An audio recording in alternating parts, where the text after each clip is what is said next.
Welcome to our YouTube channel Premiere Next. Today again our partner James and Mary are here for latest entertainment update, so stay tuned till last. Okay, if there's one kind of show that basically needs a study guide, it's got to be the modern spy thriller. Oh, absolutely. The plots twist, people switch sides constantly, and, the world's always about to end. Exactly. So today, we're diving into The Night Agent Season 2. This season, Peter Sutherland gets yanked straight out of that, relatively safe basement and thrown into this massive global mess. And that's really where it all kicks off, that shift. The source material we looked at is it's incredibly dense. It's packed with these tough moral choices, shifting loyalties that just keep escalating. Yeah.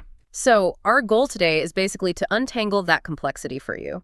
We want to explain how Peter, this pretty idealistic guy, very quickly ends up as a rogue agent. And he's dealing with this huge web of corporate betrayal that snakes all the way up to the top, right into the U.S. government. So our mission basically is to give you the fast track, the shortcut to really getting this season.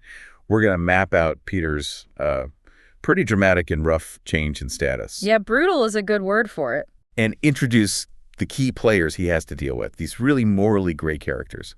Then we'll lay out the central conspiracy. It's chilling stuff, including the specifics of that big climax. Right. And finally pull out the core themes. Loyalty, trust in institutions, the stuff that really defines the whole story arc. It's definitely a wild ride, pace-wise, but stick with us because the insights are, I think, really worth it. Let's start right at the beginning. Yeah. What happens to Peter immediately? Perfect. Yeah, let's talk about that transformation straight away in Season 2. So the timeline jumps forward 9 months after, he first picked up that phone. And he's got the big promotion. He's now an official night agent operating overseas. But what does that actually, involve day to day? Well, it's a huge deal. Being a night agent isn't just a new title. It's like the most isolated, highest stakes comms job in the entire U.S. intelligence world. It's built on complete trust, complete isolation. Okay. And the writers basically set him up on this pedestal just to knock him right off. And they knock him off fast.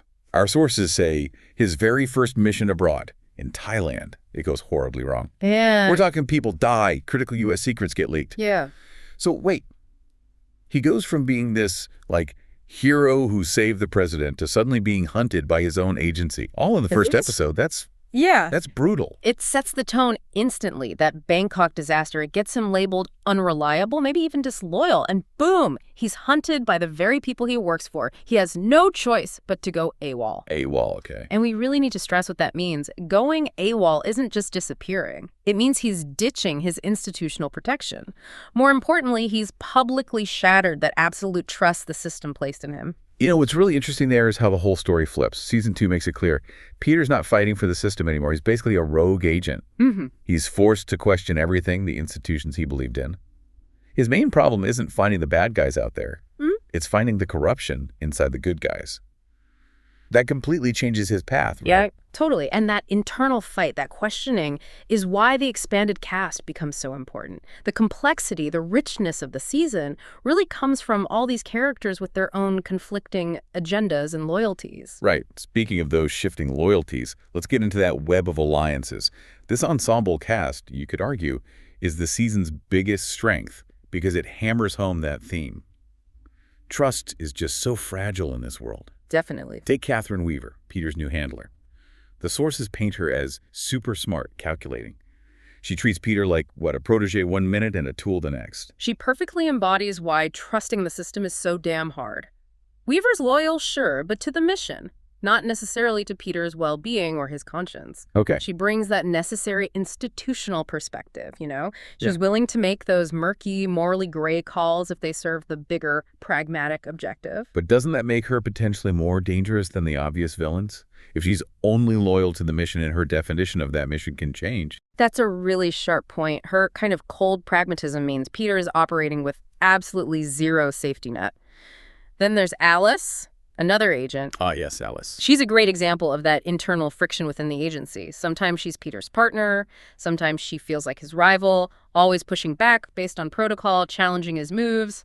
But we definitely need to talk about Rose Larkin. She's back from Season 1, and her transformation is pretty incredible. Oh, absolutely. Huge evolution. Yeah, she's not the terrified civilian anymore. She's confident, resourceful, The sources call her a gifted coder. And this isn't just a minor skill, right? Her advanced facial recognition software becomes totally essential to cracking the whole conspiracy. It's critical, and that tech angle really keeps the show feeling current, grounded in today's world. Her relationship with Peter, it's deeper, but still, weighted down by trust issues, by the trauma she's been through. It's fascinating, isn't it? She has this incredibly powerful tech. She can track almost anyone instantly, but she's still wondering if she can fully trust the agent she's working with, even though he saved her life. Yeah. The show really taps into that feeling that big tech is always watching. And when surveillance itself becomes a weapon, well, that's maybe the scariest part of the season. It really is. And then, if you want sheer personal stakes, you have Noor Taheri. She's the breakout character this season. Go on. She's an insider at the Iranian embassy, trying desperately to protect her family, and it pulls her into this incredibly dangerous game of international espionage. Her story adds this really necessary, heartbreaking human element to a world that's all about deception. And Noor's story is tied completely to Javad, the Iranian intelligence guy. He flips constantly confidant, protector, then bam, betrayer. He's the perfect symbol of weaponized trust. Exactly. He forces Noor to bet her family's entire future on who he might be tomorrow, not who he seems to be today. It just highlights the unbelievable personal cost involved. That dynamic is so key. It shows that for people like Noor, failure isn't just, oh, the mission failed. It means total destruction of her personal life, her family, everything. Okay, let's shift gears a bit and get into the actual plot mechanics. This conspiracy, it's layered, so we need to unpack it carefully. It all spins out from that Bangkok disaster, which Peter finds out wasn't an accident at all. It was deliberate, part of this massive orchestrated plot involving leaked U.S. secrets with massive global consequences. And this is where we meet the sort of modern villain archetype. The big reveal is the guy pulling all the strings. Jacob Monroe. He's a billionaire intelligence broker. Not a foreign enemy, not some ideologue. No, exactly. He's the real puppet master. Think corporate power, financial leverage fused with political corruption. That's Monroe. That's the key insight, isn't it? The biggest threat isn't necessarily another country. It's domestic corruption bankrolled by, well, unlimited money. Yeah. And Monroe is manipulating someone very high up. Governor Hagan, who's running for president. Right.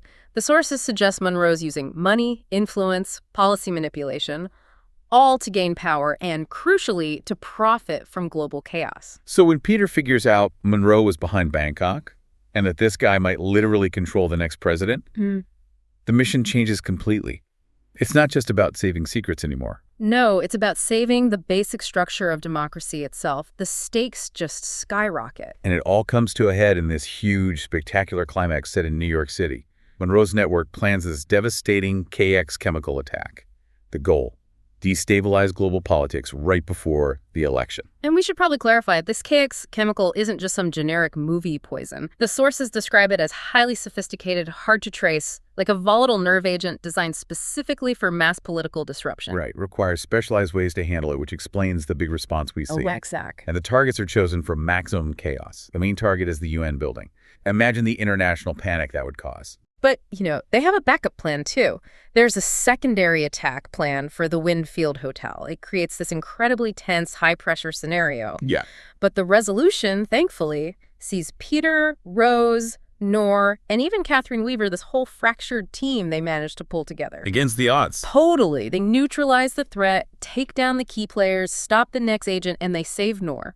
So they win the battle, but like you said, it comes at a huge cost, personally, politically, which sets up the real thematic core of the show.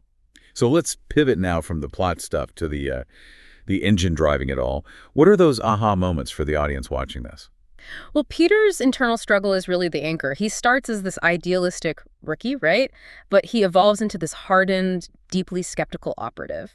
The big question driving his whole story is loyalty to a president more important than loyalty to America's principles? Oof, yeah, that's heavy. He has to figure out if he's serving a person or an ideal. And we see technology playing a massive part in that ethical debate, especially through Rose. Her coding skills aren't just a convenient plot point. Not at all. It raises huge questions about privacy, surveillance. How much power should agencies have when someone like Rose can track almost anyone instantly?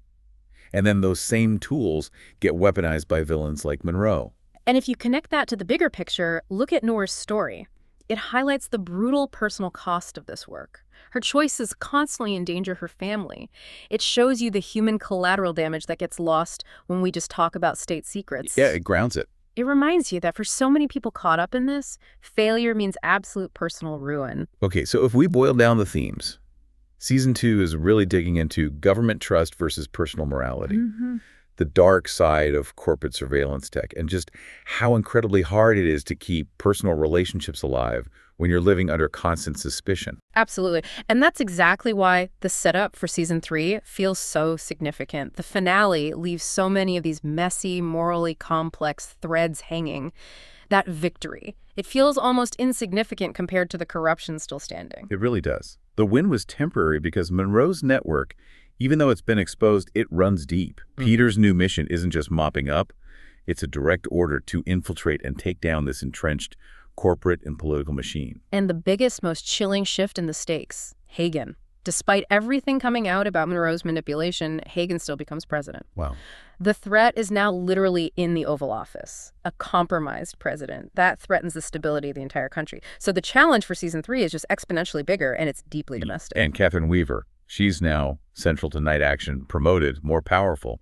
But that ambiguity about her, it's still there, maybe even more dangerous now. Totally. Will she actually use her power to help Peter fight this corruption from the inside? Or will she revert to that cold pragmatism and sacrifice him for what she sees as the greater good, basically, institutional survival? That's $1 million question for her character. So if Season 2 was about, individual survival and testing the limits of personal loyalty, Season 3 is shaping up to be a fight against corruption at the absolute highest level of government. Yeah. It really proves the show works not just as a thriller, but as this character-driven drama that taps into very real modern anxieties about unchecked power and surveillance. Okay, so that gives you a really solid grasp of the plot, the characters, the moral tightropes they're all walking. It's a great way to quickly appreciate all the layers in this very high-stakes story. Indeed. But let me leave you with one final thought to chew on after this deep dive. We know Catherine Weaver is ruthlessly pragmatic, right? And the next threat involves a compromised presidency, forcing Peter to basically dismantle the system from within. So the question is, how much institutional betrayal can Peter actually survive before he loses his own sense of loyalty, his own principles entirely? That's the psychological toll that's likely going to define his future.